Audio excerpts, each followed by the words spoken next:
Welcome to episode 20 of Petong Points Podcast. Yes, that's episode 20. How good is that? You know, they say 98% of all podcasts don't get past 6 episodes. Amazing. A bit of variety this week, a book review, a tool review, and some Afro beats. A special feature studio guest has just returned from a very big competition on a very small island. And as always, there's more to come. So settle in, careful if you're driving, and let's get the show on the road.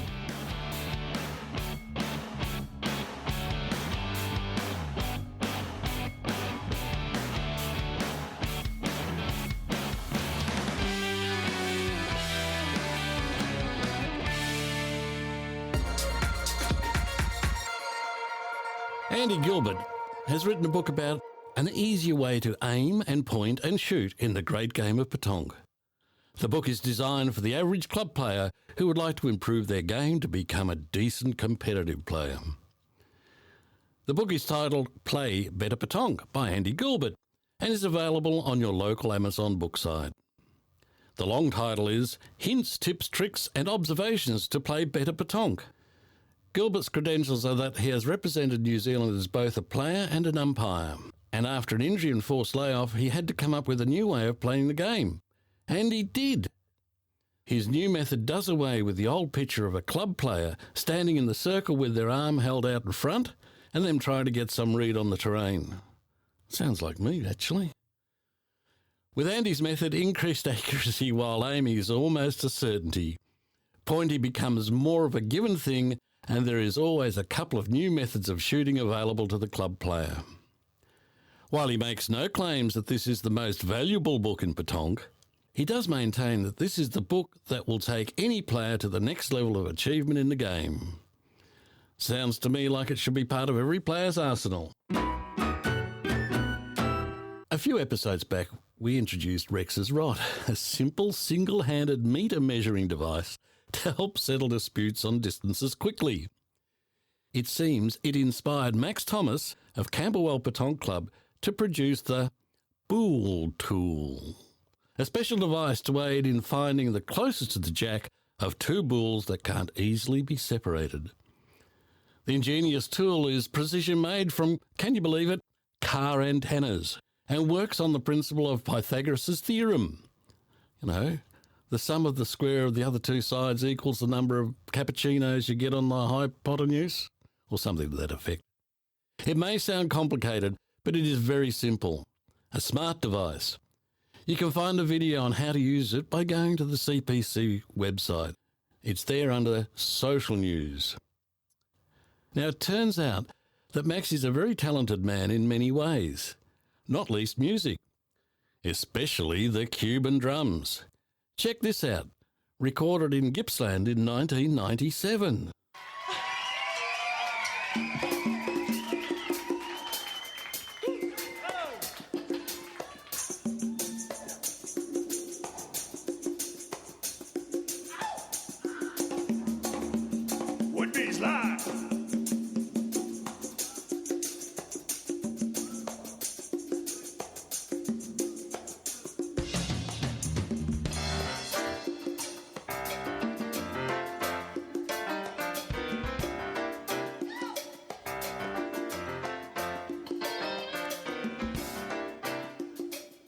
Go, Maxie. Not bad, hey? Maxie's playing there with the Woodbees band. Maybe more later. All clubs survive because of their members' input. Here's an article by the Australian Sports Commission titled Sport Volunteer Coalition Action Plan, which has a number of very interesting points to make. Issues with volunteering aren't just confined to Petong, and the action plan above is aimed at all Australian sport. Modern-day lifestyles and the impact of COVID are being pointed at for Australia losing over 100,000 volunteers in the past few years, and other data shows a similar picture around the world. This has led to the most committed volunteers increasing what they do, risking disillusionment and burnout. Sport everywhere needs a larger pool of volunteers to draw upon to reduce the burden on these key people. Without volunteers, Australian sport wouldn't exist. Volunteers are the backbone of local sporting clubs, freely contributing their time and knowledge for the benefit of their sport as well as the participants, their families and the local community. We want to celebrate all that volunteers bring to sport, while attracting more volunteers and better supporting the ones we have. It's absolutely true that competitive petanque simply wouldn't exist without volunteers, and they are the backbone of clubs around the world. Clubs are our local community, and with so much day-to-day communication being digital, having a hub where you regularly meet in person for social interaction and to pursue our passion for playing is more important than ever. In Australia alone, the labour value of volunteering is 4 billion Australian dollars. That's a huge figure in anyone's budget, and so encouraging and enabling volunteers should be at the top of every club's agenda. Our special guest in the studio this week is Giselle Whiteacre. Giselle has just returned from an exciting trip to a Pacific island where she represented Australia in a major competition. Here she is to tell us all about it. Giselle, welcome to Petanque Points podcast. Well, actually, it's welcome again to you because you've been with us before. I have indeed. Yeah, when you were commentating on the videos for the Novar Gardens Nationals, which was just fantastic. Thank you. Most people in Australia would know you from being the president of the PFA, as well as being a commentator on the videos for the Nationals. My two claims to fame. There you go. I do have listeners, though, in all of the major countries around the world, including the UAE, Denmark, Taiwan, Kingdom of Jordan, Ethiopia, Bulgaria, and a number of others. So they may not know too much about you. I just thought we'd better make sure that everyone knows you are the president of the Petanque Federation of Australia, as well as an extremely good petanque player, and you are with Nova Club itself, aren't you? I am indeed, yes. And noticed before that you do live a very exciting life, and I'm not going to ask you too much about that because it's just off the planet as far as I'm concerned, but more up to what's involved with petanque. Over the last couple of weeks, you've been doing something really, really interesting, and that included going to Papeete. Papeete, well, actually to Tahiti. It was in Papara in the south of Tahiti. For people like me and all those people in the UAE, what was the name of the competition and where was it?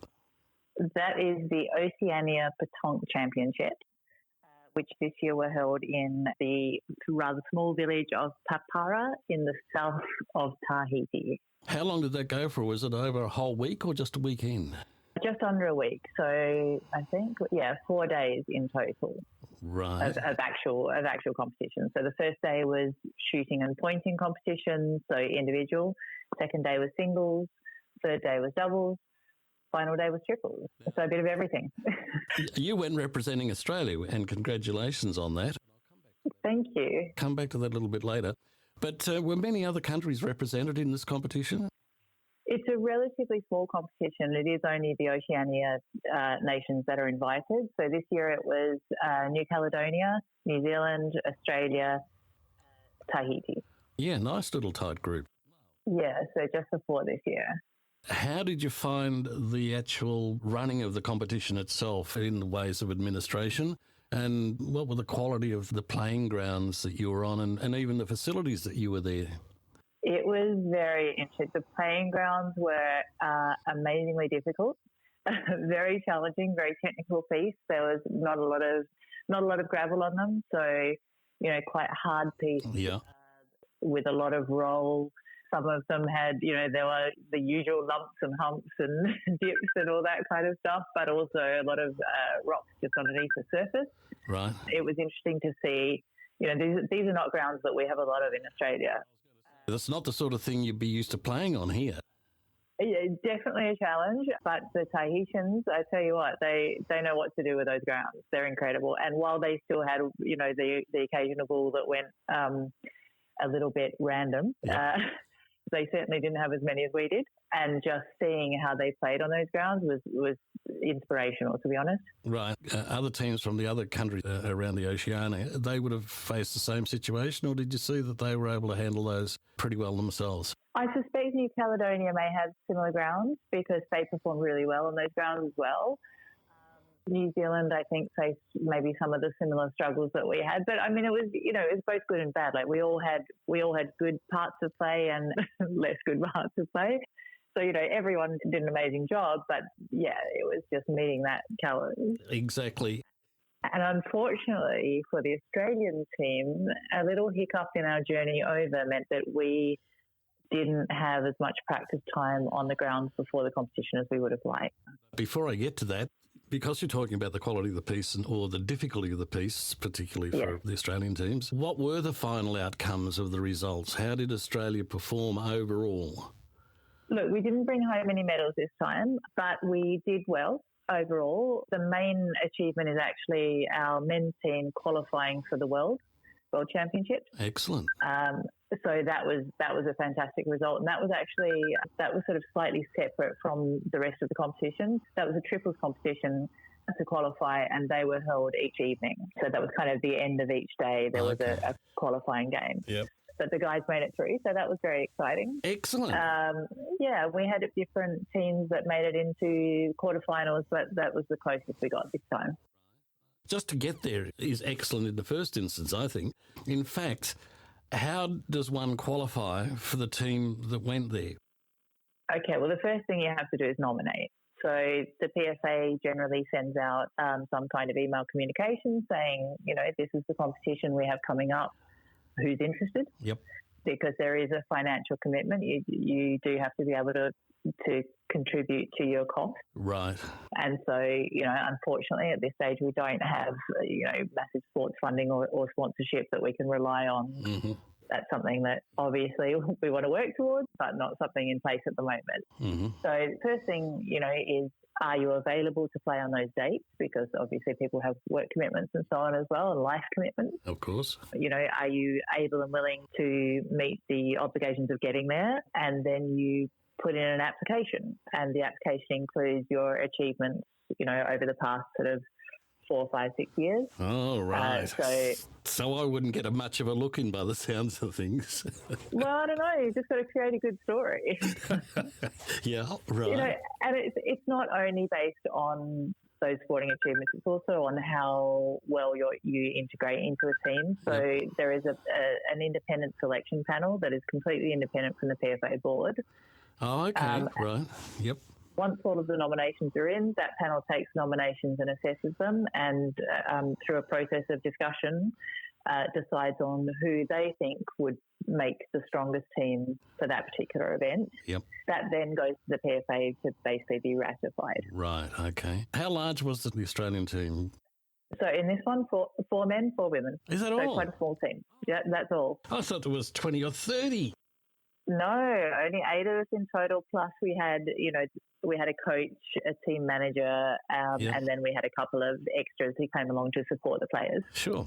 Oh, well, congratulations even more. I think that's spectacular, Giselle. Well done, well done. Oh, and when you were playing over there, was the weather a problem for you?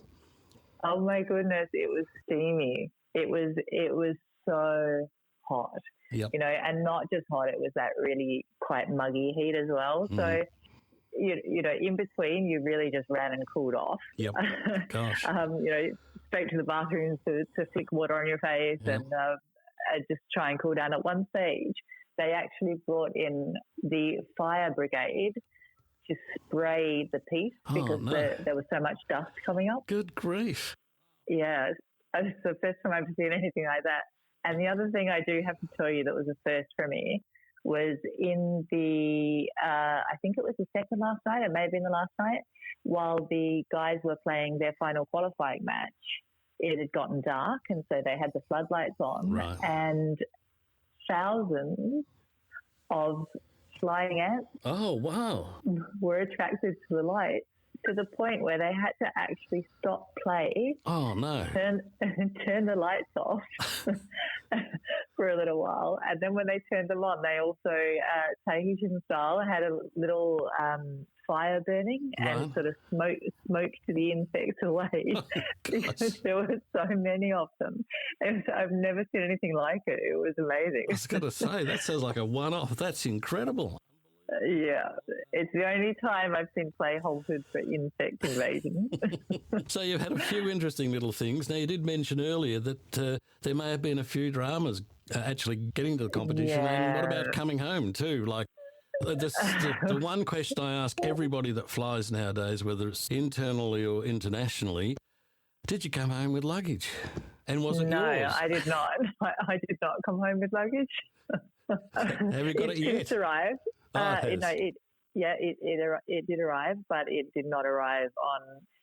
Oddly, it made it all the way. So the flight path that the majority of us took was to fly from. Well, I'm from Adelaide, so flying from Adelaide to Melbourne, and then Melbourne to Auckland, All right. and then Auckland to Papeete, and then we were collected there and driven down to Papara. Right. My suitcase made it all the way back to Melbourne. It just didn't quite make it to Adelaide. So it was that tiny last leg that you would have thought would be the easy part. You would think, yeah. So that was coming home. What about going there?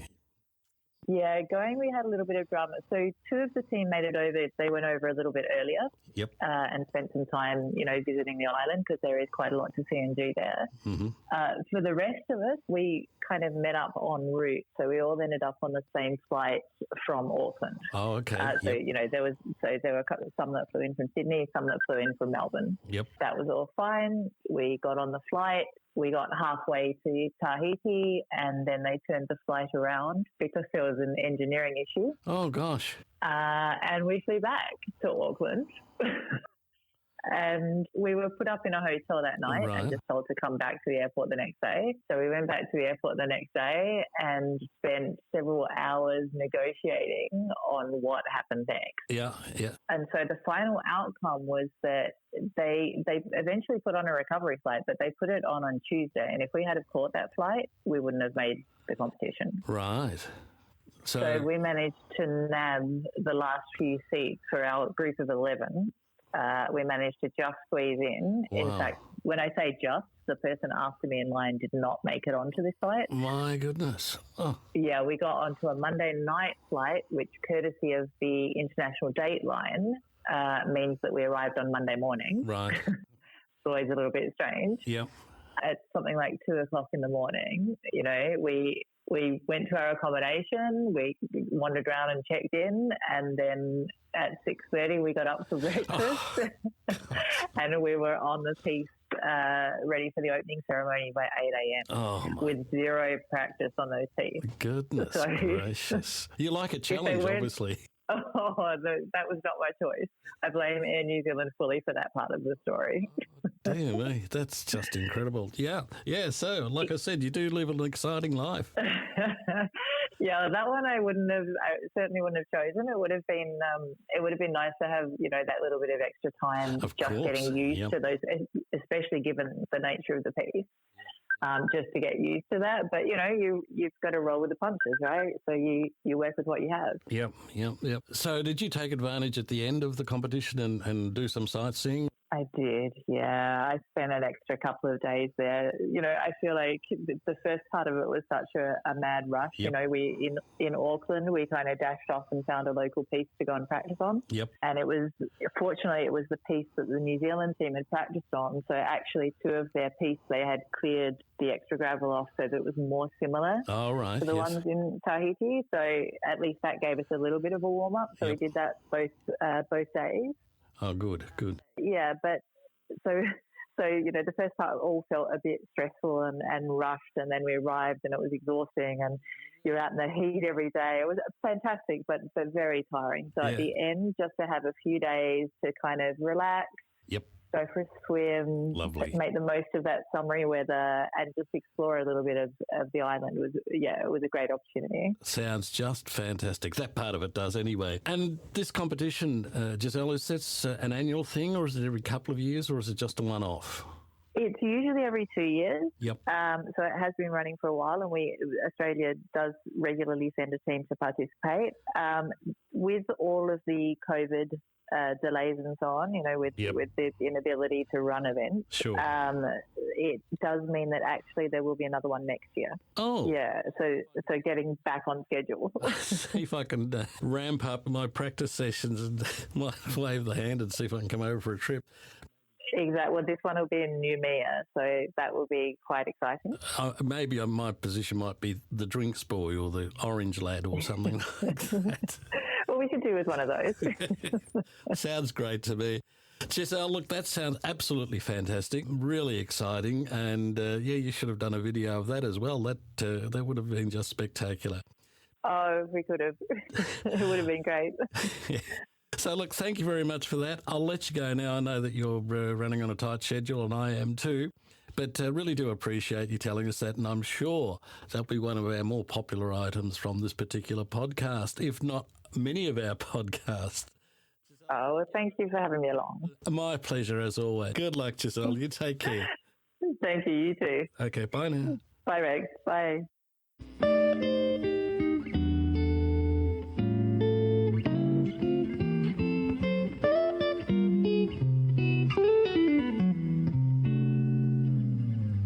As everyone in the eastern states of Australia would be aware, there's been a far more than fair dumping of rain recently.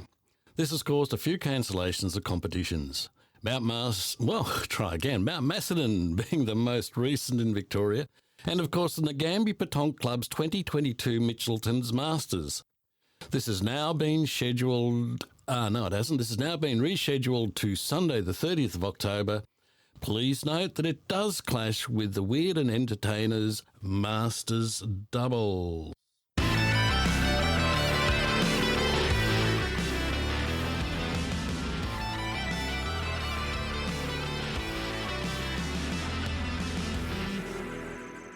I was going to present an article for you on chocolate bars, but I didn't think much of it. I just snickered. I know you know what you're doing. So good.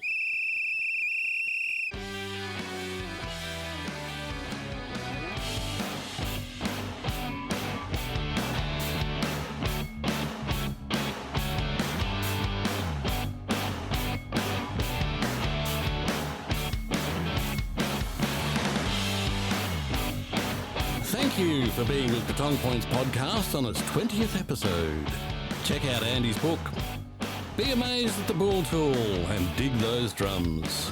Keep on volunteering. And how good was Giselle's trip? Come back next time and we will have... I hope. If you or your club would like to feature an item on Petong Points podcast, contact me, Rex at audiorexy@gmail.com. audiorexy@gmail.com. Rex out. You're a good man, Rex.